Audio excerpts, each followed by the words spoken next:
With all of this said, what's the way forward? Know your money personality and that of your spouse.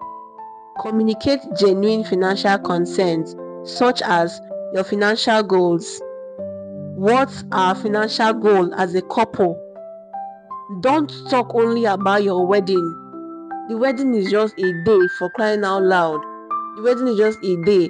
You have 10, 20, 30, 40, you have forever ahead of you. Begin to talk about your financial goals. Are we getting a land? Are we getting a car? Are we getting a house? Okay, where are we going to live? What's our financial target? Where will I be working? Where will we base? Communicate genuine financial concerns. Also talk about your preference for spending and handling money.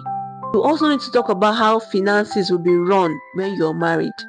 You need to talk about how money comes in, how money goes out, who goes shopping, who does what, who handles what. Will we run a joint account or not?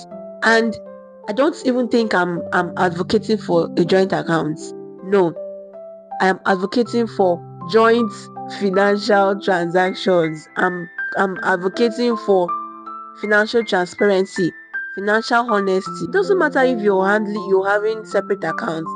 There are people who have joint accounts, but they are still involved in financial infidelity. The joint account is the one where everybody sees what is coming in, everybody sees what is going out, but they still have their individual accounts where things are going on, where they're running things unknown to the other person. This one is mine. Money comes in, money goes out, things are done without this other person knowing. While the joint account is still there, making it look like, oh, this is what I have. But you still have your own account where you're doing things unknown to your spouse. So this is not an advocacy for joint account. This is an advocacy for financial transparency. You can run separate accounts and still be very financially honest. I and my husband run separate accounts, but if my husband sends you money, both of us sent you the money. If I sent you money, I and my husband sent you the money, irrespective of whose name it bears or whose name you saw on the account. We know the money we are sending to people. It is very rare for something to just come up and maybe one of us just have to take a decision immediately. Maybe my husband just have to, maybe something comes up and he just sends money and maybe later on he will tell me. But 85% of our financial transactions are discussed. We agree, like, hey, this person needs this. How much are we sending? Would this be okay? Do you think this would be okay? Okay, let me top it. Let's add it up. Let it look okay. That is how I think it should be. That is how it should be run, irrespective of joint accounts or separate accounts. You also need to discuss at what point children will come in, considering the financial involvements attached with childbearing. Once children come in, if maybe as a unit, if maybe as husband and a wife, your budget for the month was 100,000, you were comfortably feeding on 100,000, 150, 200. Believe me, once a child comes in, your budget will have to increase. So you need to consider at what point are we getting children. Okay, when that time comes, how do we run it? Will the both of us continue working? Will one spouse stay back to take care of the child while one spouse works? These are things that will come up, and it does no harm to discuss them even before you get married, because it will come as a shock if maybe the woman who is a career woman doesn't discuss it, and along the line you're bringing up the issue that she needs to stay back to take care of the child, and she's of the opinion that no, she wants the child to be enrolled in a daycare while she can foot the bill, or both of you foot the bill, and the man is saying, no, I want you to stay back at home to take care of the child till maybe the child is 2-3 years, and the woman is saying, no, I have to go to work. I'm not the first person that gave birth. There are people who drop their children in daycare or in crèche or hire a nanny, and the husband is saying, no, I don't want it that way.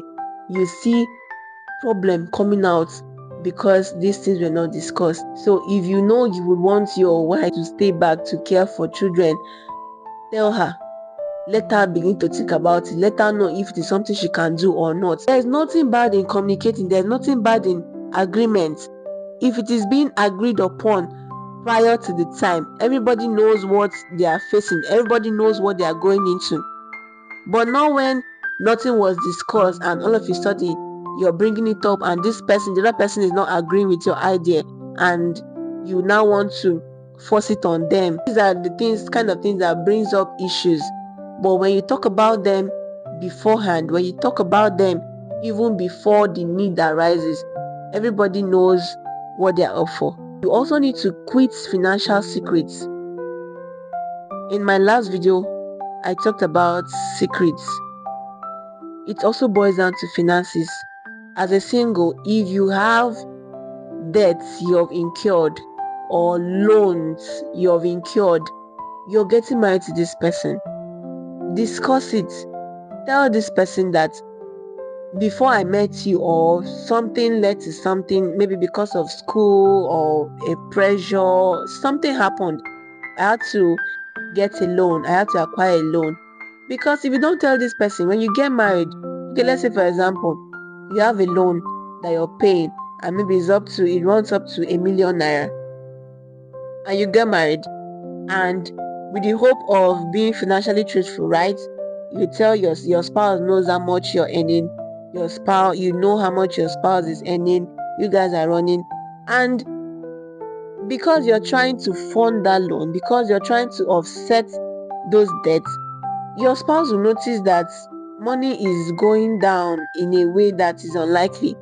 Your spouse will notice that, okay, you said you earn 100,000 naira, and 1-2 is finished, or you're earning 200, 300,000. 1-2, your spouse cannot really say what is going on because you're trying to secretly fund that debt. It does no harm to share. It does no harm to tell the person, I am owing so amount of money. Once you do that, the both of you will know how to handle it together. The both of you will know how to pay off. You may not even need to struggle to offset the debt on your own. They may want to help you. They may be buoyant enough to pay it off at once, and so that you guys know that we are not carrying any financial burden into marriage and stuff like that. So avoid anything financial secrets. Please avoid financial secrets. It does more harm than good. Even when you're married already, avoid the apricot mentality. It is not normal. It is not good. It is not good for you to extort money from your spouse. It is not good for you to give false price or false amounts of money for something just to have your own financial gain for yourself. Neither is it good for you to make purchases, make investments, savings, bulk financial transactions, or income and expenditures that are unknown to your spouse. It hurts the marriage. It really does. So the both of you will need to work on being financially truthful. And then you also need to be on the same spending page. Please, I think when you're able to identify your money personality, it will help you to understand your spouse's money personality and help both of you to sort your differences out. Be on the same spending page. You also need to discuss your family financial backgrounds. Why? Most of us, we grew up with the mentality or the mindset that was inculcated on us from our families. What do I mean? Let's say I'm getting married to somebody who in their family, the husband and the wife, or the father and the mother, are always deliberating on financial transactions. They always put heads together. They always discuss before they make purchases. And I am coming from a family where the mother just goes out and come back with something. She has made a purchase, or the father just goes out and come back. He has made a purchase without any deliberation. The both of us coming together, what do you think will happen? he will be coming in with that mentality of always wanting to talk about it, let's discuss. And I'm coming in with the mentality of, I go out, I see what is needed, I just buy without consulting my husband. He will see me in a bad light. He's always trying to discuss issues, and I am there making purchases that I think is needful without consulting him. You get? So you need to discuss your financial backgrounds. Tell your spouse, these are the things I saw in my family. These are the things I would not want us to continue in our own marriage, or this is something I admire about my own family. I want us to continue. Discuss your family financial backgrounds. And then to sum it up, treat your spouse how you want your spouse to treat you. Treat your partner how you want to be treated. Do unto others what you want others to do to you. If you will feel good to be cheated on, if you will be okay that you're cheated on when it comes to finance, then you can go ahead.